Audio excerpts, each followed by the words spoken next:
Hello everyone and welcome back. My name is Ryan, we're GamerTagDad, and today we are cosplaying as Kratos from God of War. This is focused on the God of War 4 and 5 games, and if you enjoy Elden Ring content, then go ahead and hit that subscribe button down below and leave a like. If there is a particular build you'd like to see, then leave a comment down below and we'll go ahead and we'll do it. Moving into the incantations we use Flame Grant Me Strength, which boosts our physical damage by 10%, our fire damage, and also increases our stamina recovery by 11.1%. We are using Golden Vow for the 15% damage boost and all damage negation by 10%, and this stacks really nicely with Flame Grant Me Strength.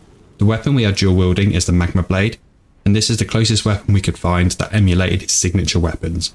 We are also using the Zama gauntlets to emulate the change burn into Kratos' flesh. This build is nowhere near set up for efficiency nor max damage output. This build, I would say, simulates him perfectly, a huge amount of strength and the ability just to keep running at your enemy with your huge health pool. Even in death, you don't back down. For more damage, you could easily stack into Faith and drop down your endurance and strength. We will show the stats and equipment that we have used towards the end of the video, so stay tuned.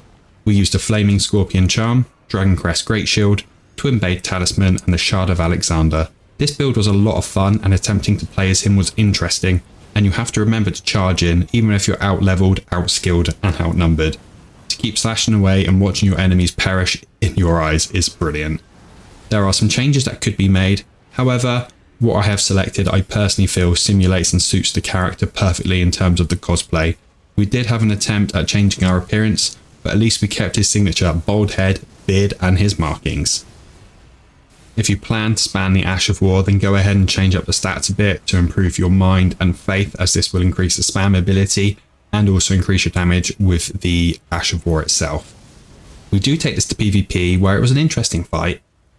I went to bow for my opponent, but he went to charge me down. Needless to say, we put him in this place and we managed to put him down with a flurry of attacks, but we will go ahead and drop into some PvP very shortly. Would I say this build is viable for both PvE and PvP? Yes I would. This build is a lot of fun, and you can use it with the Highlander axe and a shield with parry. This will add a different approach to the build and a playstyle if you wish, and it also sticks very closely to the games and Kratos himself.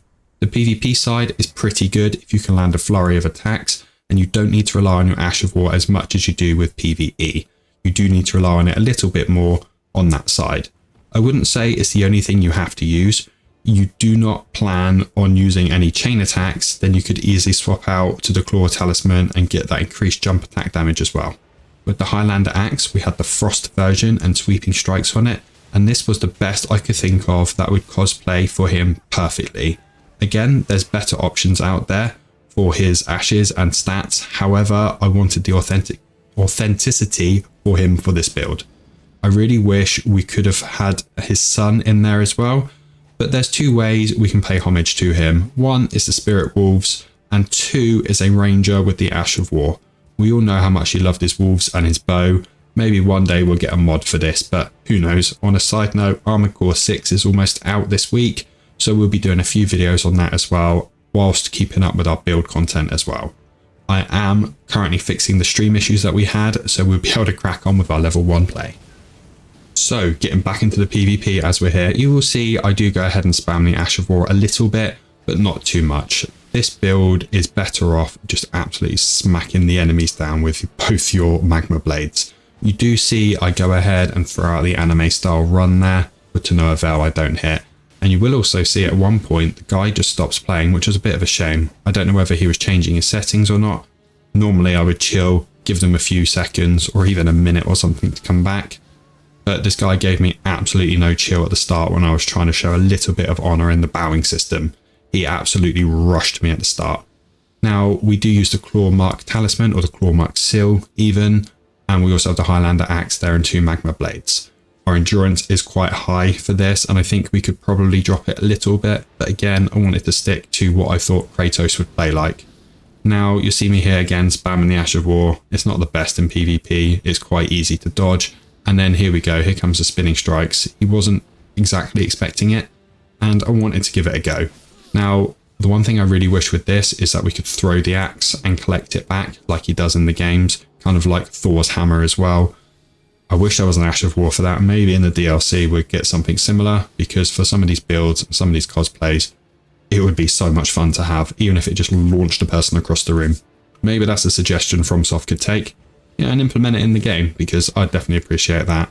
The guy swaps out to a spear, and it wasn't exactly the best thing to come up against for him. For me, it was pretty easy. He was pretty predictable with it, and these weapons were a lot of fun. I would, however, throw in the Claw Talisman, because I feel like you would get more benefit out of the jump attacks, especially having the Twinblade Talisman on. I don't feel like we achieved a lot of benefit from this, because it's very unlikely, unlike the first kill I had, where you're going to land every single attack on the enemy. It's unlikely, but again, you know, it could happen. Now, if you do enjoy the PvP content in these videos, then drop a comment down below. If you don't enjoy it, again, just drop it down below and we can go ahead and remove it. I know I mentioned that on my last build video, but the PvP side seems to go down pretty well, so I enjoy doing it. Doesn't just bulk out the content, because that's not what I'm looking for here, just mindless content. I'm looking for improving the content as we go. Now, I did previously just touch on Armor Core 6. We'll probably be doing a playthrough, maybe complete the game once, and then we'll go ahead and look at the builds itself. And I think it's heavily PvP based anyway, or it's more tailored towards a PvP player. So I'm hoping we can go ahead and play a little bit there. I'm really sorry that I did do the teabag, just because he did that to me, I think, on my first death, or even on my second death. It was quite close. Now, this wasn't the most honourable fight, and I did fall into the habit of mimicking what he had done, which probably isn't the best way of doing it. But here you go, he's obviously walked away from his controller. I took advantage of it and just spammed the Ash of War, just to show you how much it can absolutely shred someone. If you land it, and if we boosted our faith as well, it would be an insane amount of damage. But we are just about to come up to the stats itself. And like I said, the stats that I have are probably different if you want a max damage or max efficiency, because they don't cover it. I have the minimum requirements when it comes to using the Magma Blades outside of strength, and I am fully invested in our strength. Obviously, with these weapons, you can only have the Ash of War. You can't change the Ash of War. It is what it is. But with the Highlander Axe, you can actually change the Ash of War to whatever you would like. Alright, we are coming up to the end of the fight here. Again, I think I just melt him again. But, you know, no honor fight. Unfortunately, we get those every so often. But now we are shifting into the stats itself. So, you will see we have 2 Magma Blades, plus 10. We have the Highlander Axe and the Claw Mark Seal. And the armor we have here, you can change the legs to whatever you like, because they're kind of hidden by what we have on. But the Sama bracelets, I feel, or the Sama gauntlets, sorry, that's what emulates it perfectly. There we go, we have the Twin Talisman on there. We have the Dragon Crest GreatSheild, the Flame Shrouding Crack tier for our Flask, and the Faith Knot Crystal tier. Sorry, I took a bit of a jump there. The Shard of Alexander and the Flame Scorpion Charm. All of our stats are on the right, and all of our stats, our weapons and our build functionality will all be in the description down below. If you have enjoyed this and are looking forward to the other content coming up, don't forget to like, comment and subscribe, and I'll see you all again in the next one. Bye!